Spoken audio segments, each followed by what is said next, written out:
من الاشياء الطبيعيه والبيولوجيه جدا لكل بني ادم فينا استخدامه للتويلت، يعني للباثروم. فهو هيستخدمها ازاي؟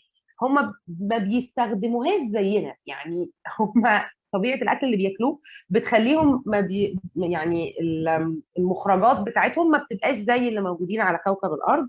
وبالتالي يعني استخداماتهم للميه بتبقى يعني تحت كنترول عالي جدا، لان ما عندهمش ميه كتير هناك.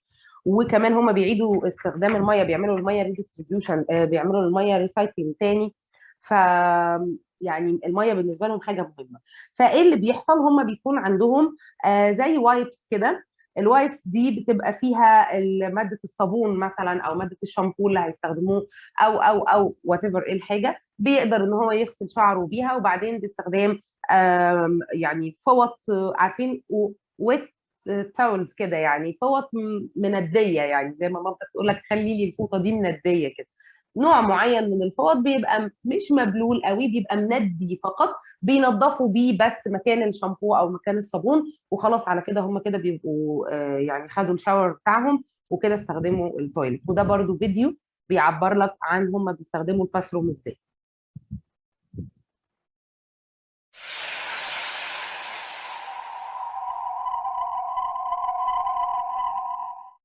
Well, we can't take a normal shower because the water doesn't know how to find the drain. So we don't have a regular shower. What we do instead is, clean up with some soapy water, and a wash towel of some type, a washcloth of some type. And let me just show you how that works. Get the warm water, and this is already pre-mixed, where that's a little bit of a special soap in the water pouch. Then we add a little water to it.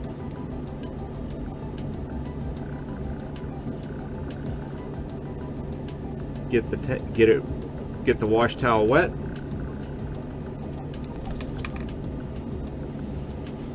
It's a little bit like camping or taking a sponge bath, except it is warm water and it feels good and it gets you clean. When we're working out twice a day, very often twice a day, it is important to get clean, as well as maintaining health and all the other hygiene aspects of staying clean in space. It's also good just because you feel better to wipe off the, of course we don't have, we're not working outside. The temperature in the space station is cool and controlled, and the humidity is also moderately low also. So it's a very comfortable place to live. You don't sweat a lot, and you don't need extra showers because you've been walking or working outside.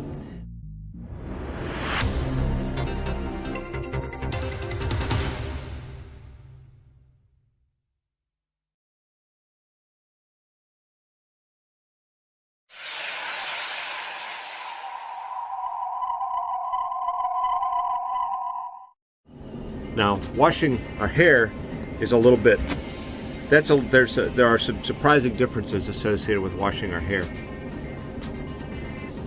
Get the shampoo here. I like to use a little extra. This has actually been used a while and refilled, so it's a little weak. So here, see, I'm wearing a shirt, and that's okay. So I've got that's sitting there. It's not all wet yet, because what I need to do first, get some of this no rinse shampoo. Just put a little bit of that in there, and then I get started, kind of working it around my head, getting it to spread around the whole head. You can see get a little bit of lather action going.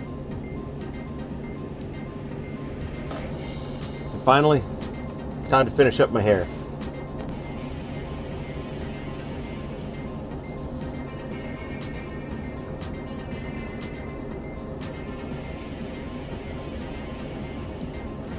All right, get a hairbrush after it.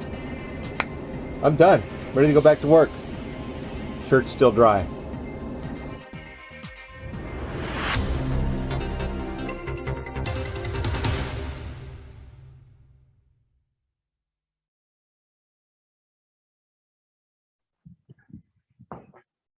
العلاج بقى والمرض والحاجات دي، هل ما بيمرضوش ولا بيمرضوا زينا عادي، ولا ايه الموقف عندهم؟ هم زيهم زي اي بني ادم يعني، فبيحتاج ان هو يكون معاه كل الاسعافات والادويه الاوليه اللي ممكن يحتاجها.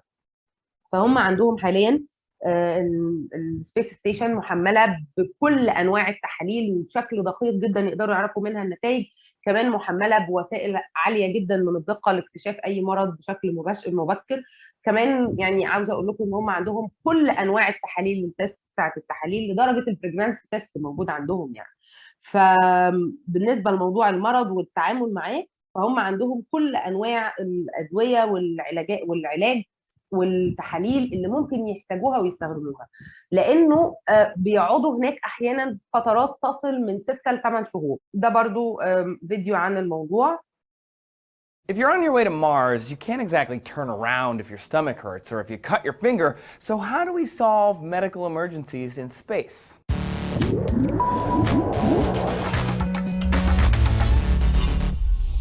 Hey gang, Trace here with your DNews Weekly Space Update. Astronauts are really far from emergency rooms and hospitals if a health crisis comes up in space. As of now, only 24 people have left low Earth orbit. We've not spent that much time away from this cradle of humanity.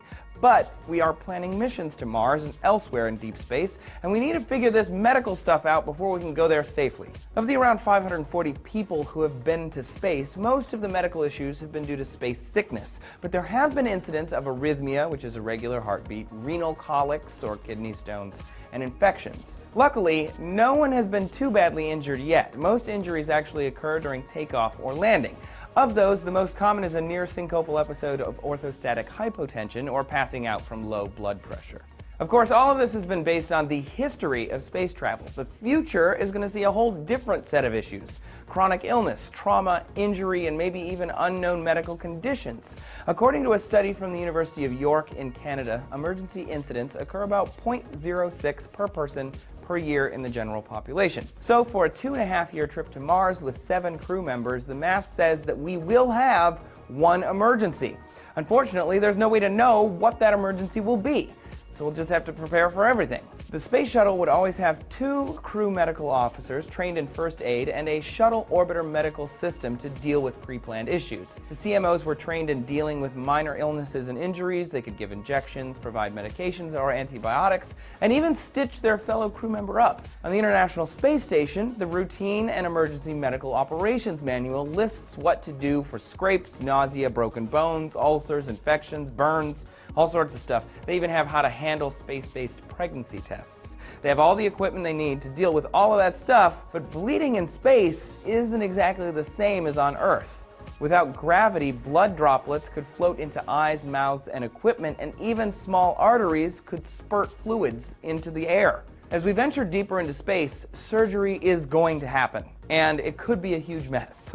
A neurosurgeon in Pittsburgh came up with the idea of putting a fluid-filled dome over an open, bleeding wound. The water pressure and surface tension could stem the bleeding until the surgeon could sew it closed. It's been built and tested, and it's going to be put through a final test on Virgin Galactic Spaceship 2 once that gets running. Before you cut someone open, though, modern doctors need to know what they're going to look at and find in there. This month, a group of Stanford students tested a portable ultrasound machine in microgravity on the famed Vomit Comet, a special 747 that lets people simulate microgravity by flying in parabolas. The ultrasound works fine here on the ground, but in space, because of microgravity, things behave differently. This means they needed to test it and alter the design parameters so it will work properly up there. The lead student told Popular Science, astronauts will need everything we have on a ground-based ER available to them up in space, and they'll need to make sure that they all work properly. This is a big job, guys. There are other things being implemented and tested in the years leading up to our deep space missions. They're testing communications uplinks so astronauts can confer with doctors on the ground, and medical devices to use in case of everything that they can think to plan for. The portable ultrasound machine works great, by the way, so hopefully they'll have that one to check off the list. What are your biggest space fears? Tell us about it in the comments, and maybe we will make an episode about it. Thanks for watching DNews, everybody. See you next time. الكليننج بقى، التنظيف عندهم، انا التنظيف ده هسيب لكم الفيديو تشوفوه. يعني هم لازم بينظفوا اماكنهم ولازم كل حاجه، انا هسيب لكم الفيديو تشوفوه فقط. ما عنديش تعليق عليه اكتر من الفيديو.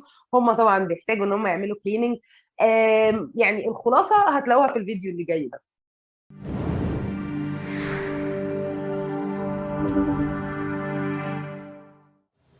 Katrina and Megan Batur from Montreal asked, "Hi, Chris. Hello. How do you clean up a mess in space?" Good question, because it's not going to fall on the floor. It's not going to fly up into the air. It's just going to float around until it runs into something. So let's make a little mess. Let's squirt some water as if it got away here. So those little drops are kind of departing, and then I've got a ball of water here just floating around. Got to clean it up. What am I going to do? So you look for a dry rag. You grab a rag. And we could grab a Russian rag. Here's a nice Russian rag. Here, get it out. My ball of water is still just floating there, fortunately. Get a rag out, try not to let it float away, and then bring my ball of water back on the rag. My ball of water is on this rag now. So it could have been chicken soup, it could have been some nasty fluid, but that's how you stop it. First, you get a rag out and you catch it, so now you have a wet rag. Now, something like water is fine, of course, and what we'll do with this rag is we'll just hang it on a clip somewhere and let it evaporate. And that way the water gets picked up by the humidifiers of the spaceship and goes back into our water system, gets purified back into drinking water, so we don't lose the water. But if it was something else, something a little nasty, then of course we could get a more rugged cleaner, just a great big cloth to wipe it up. Or if it was something a little sticky, we could get kind of baby wipes. We use pre-moistened wipes that then you can clean off the sticky stuff that's maybe stuck to the wall and dried, or if you got jam on something. So that takes care of things like water and stuff that isn't toxic. But what do you do if something nasty like a battery leaks or some sort of nasty liquid is floating around? Well, then we have what's called a contaminated cleanup kit. And I brought one here to show you. Here's our contaminated cleanup kit. And you, of course, want to protect your eyes. So you put on goggles. And you want to protect your mucous membranes and your lungs. So we put on a mask. Try not to break it. Okay. So now I have my mask and my goggles on. And then we want to protect our hands. We have special gloves that protect us against chemicals. They're called silver shield gloves. So I put on my silver shield glove. And now I am ready with various types of absorbing things. And in fact, we have some great big ones, special soak-up mitts that we could put on top of a nasty spill. And then at the end of it, if you have the right type of combination, you could hold it in your hand and carefully pull off your glove. And now you've got a nasty thing on the space station, but we would wrap it inside 2 or 3 layers of containment, bags that close, zip up, until we're sure that it's not going to leak out. And then, finally, we're safe, and we can take off our gloves and our goggles and our mask and carry on with the business of being astronauts.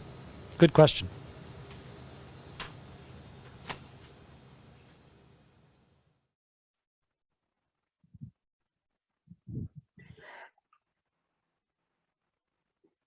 بكده نبقى خلصنا اخر بارت عندنا في الكورس بتاعنا، وهو اعتقد من اكتر البارتس اللي انا شخصيا بستمتع وانا بدرسها، لان هو حاجه لطيفه ما فيهوش اي حاجه خالص، يعني كله فيديوهات وكله حاجات بتبقى شيقه بالنسبه للناس اللي بتحب التخصصات دي.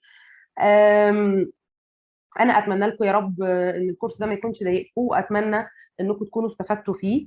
ان شاء الله انا موجوده معاكم متواجده معاكم في كل وسائل الاتصال بيا، سواء اذا كنتوا عايزين تقابلوني في الكليه او هتبعتوا لي ايميلز وانا ارد عليكم او كل حاجه انا متاحه معاكم فيها، ومتاحه كمان في الاكونت بتاعي على الفيسبوك. فاي اسئله انتوا عايزين تسالوها اسالوني، ما تترددوش، واتمنى لكم يا رب النجاح والتوفيق من كل قلبي، وكل سنه وانتم طيبين.